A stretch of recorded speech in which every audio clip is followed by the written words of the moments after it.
Edwin Tan Podcast. Life is short. Do stuff that matters. May isang katotohanan sa buhay na alam nating lahat pero madalas nating kinakalimutan. Na ang buhay ay maikli. Hindi natin alam kung ilang taon pa ang natitira sa atin. Hindi natin alam kung ilang kaarawan pa ang ating ipagdiriwang. Hindi natin alam kung ilang beses pa nating mayayakap ang ating mga mahal sa buhay. At marahil, iyon ang dahilan kung bakit napakahalaga ng quote na ito. Life is short. Do stuff that matters. Simple lang ang mga salita. Pero kapag hinayaan mong tumagos sa puso mo, kaya nitong baguhin ang direksyon ng iyong buhay. Kapag bata tayo, pakiramdam natin napakarami nating oras. Iniisip natin, mamaya na. Magsisimula ako sa susunod na buwan. Kapag may pera na ako. Kapag retired na ako. Kapag wala na akong problema. Pero habang lumilipas ang panahon, mapapansin mo na ang mga mamaya ay unti-unting nagiging sayang. May mga taong gustong magpatawad, pero huli na.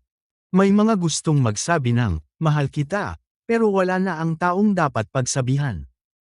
May gustong sundan ang kanilang pangarap, pero kinain na sila ng takot at panahon. Ang pinakamasakit sa lahat ay hindi ang pagkabigo, kundi ang panghihinayang. Sabi nga nila, pain fades, but regret lasts much longer. Isipin mo ito. Kung bibigyan ka ng isang bangko ng 86,400 piso bawat araw, ngunit ang perang hindi mo nagastos ay mawawala pagsapit ng hating gabi, ano ang gagawin mo? Siyempre, gagamitin mo yun ng maayos. Hindi mo hahayaang masayang. Pero alam mo bang bawat araw ay binibigyan ka rin ng 86,400 segundo? At kapag lumipas ang isang araw, hindi mo na iyon mababawi kailanman. Hindi mo pwedeng ipunan. Hindi mo pwedeng utangin mula sa bukas. Hindi mo pwedeng balikan kahapon. Time is the only currency that everyone spends, whether they realize it or not. Kaya ang tanong ay hindi, gaano ka kabisi? Ang tunay na tanong ay, busy ka ba sa mga bagay na may halaga? Maraming tao ang punong-puno ang schedule. Pero walang laman ang puso. Punong-puno ang calendar. Pero walang saysay ang ginagawa. Maraming meeting. Maraming notifications. Maraming followers. Pero kakaunti ang tunay na koneksyon. Abalang-abala tayo sa paggawa ng living. Na nakakalimutan nating gumawa ng life. Minsan, ang pinakamahalagang sandali sa buhay ay hindi yung malalaki. Hindi graduation. Hindi promotion. Hindi award. Kundi yung simpleng hapunan kasama ang pamilya. Iyong pakikipaglaro sa anak. Iyong pakikinig sa isang kaibigan. Iyong pagtulong sa isang taong walang maibabalik sa iyo. Doon nabubuo ang tunay na kahulugan ng buhay. Dahil kapag tumanda ka, hindi mo aalalahanan kung ilang email ang naipadala mo. Hindi mo aalalahanan kung ilang overtime ang ginawa mo. Ang maaalala mo ay ang mga taong minahal mo. At ang mga taong nagmahal sa iyo. May isang tanong na magandang itanong sa sarili araw-araw. Kung ito na ang huling araw ng buhay ko, ito pa rin ba ang pipiliin kong gawin? Hindi ito para matakot, kundi para magising. Dahil maraming tao ang buhay. Pero hindi talaga nabubuhay. Paulit-ulit lang. Gising. Trabaho, kain, tulog, repeat. At sa sobrang pagkaabala, nakakalimutan nilang itanong. Ano ba talaga ang mahalaga sa akin? Ang problema kasi minsan, inuubos natin ang oras natin sa mga bagay na hindi naman natin dadalhin hanggang dulo. Nakikipag-away tayo dahil sa pride. Naiinggit tayo sa social media. Nagpapakahirap tayong magmukhang successful sa mata ng ibang tao. Pero sa loob, pagod na tayo. Isang araw, mawawala rin ang pera. Mawawala ang titulo. Mawawala ang popularidad. Pero ang kabutihang ginawa mo. Ang pagmamahal na ibinigay mo. At ang buhay na naimpluwensyahan mo. Iyon ang mananatili. Napansin mo ba? Kapag may taong pumanaw, bihira nating sabihin. Napakayaman niya. Mas madalas nating marinig. Mabuti siyang tao. Napakalaki ng naitulong niya.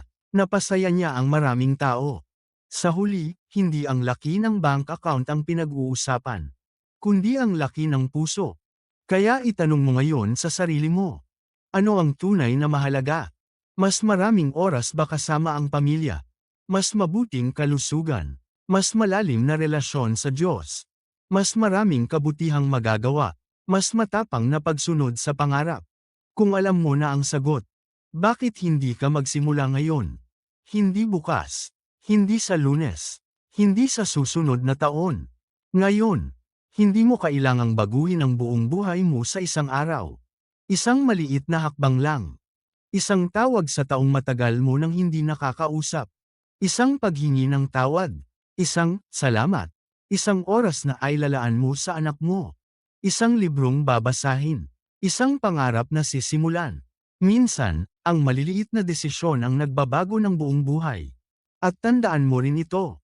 Ang paggawa ng bagay na mahalaga ay hindi laging madali. Minsan kailangan mong tumanggi. Kailangan mong isuko ang mga bagay na mababaw. Kailangan mong piliin ang mahalaga kaysa sa madali. Pero sulit. Dahil darating ang panahon na lilingon ka sa iyong buhay. At ang gusto mong makita ay hindi lamang isang buhay na puno ng trabaho. Kundi isang buhay na puno ng pagmamahal. Puno ng kabutihan. Puno ng mga alaalang hindi kayang bilhin ng pera. Isang buhay na may saysay. Kaya habang may oras ka pa, yakapin mo ang mga taong mahal mo. Sabihin mo ang mga salitang matagal mo nang gustong sabihin. Patawarin mo ang dapat patawarin. Alagaan mo ang iyong katawan. Pangalagaan mo ang iyong isip. Palaguin mo ang iyong espiritu. At huwag mong hayaang lumipas ang mga araw na para bang walang halaga ang bawat segundo. Dahil ang buhay ay hindi sinusukat sa dami ng taon, kundi sa lalim ng epekto natin sa mundo at sa buhay ng ibang tao. Kaya ngayong araw, bago matapos ang monologue na ito, gusto kong iwan sa iyo ang isang simpleng hamon. Kapag natulog ka mamayang gabi, itanong mo sa sarili mo, may ginawa ba akong tunay na mahalaga ngayong araw? Kung oo, ipagpatuloy mo. Kung hindi pa, may pagkakataon ka pa bukas, kung ipagkakaloob iyon sa iyo. At kung may isang mensaheng gusto kong manatili sa iyong puso, ito ay ito. Ang buhay ay maikli. Ang oras ay hindi nauubos, tayo ang nauubos. Kaya huwag sayangin ang iyong mga araw sa mga bagay na walang tunay na halaga. Piliin mong mabuhay ng may layunin, magmahal ng walang pag-aatubili, at gumawa ng mga bagay na mag-iiwan ng kabutihan sa puso ng iba. Dahil sa huli, ang pinakamagandang buhay ay hindi ang pinakamahaba, kundi ang buhay na tunay na naging makabuluhan.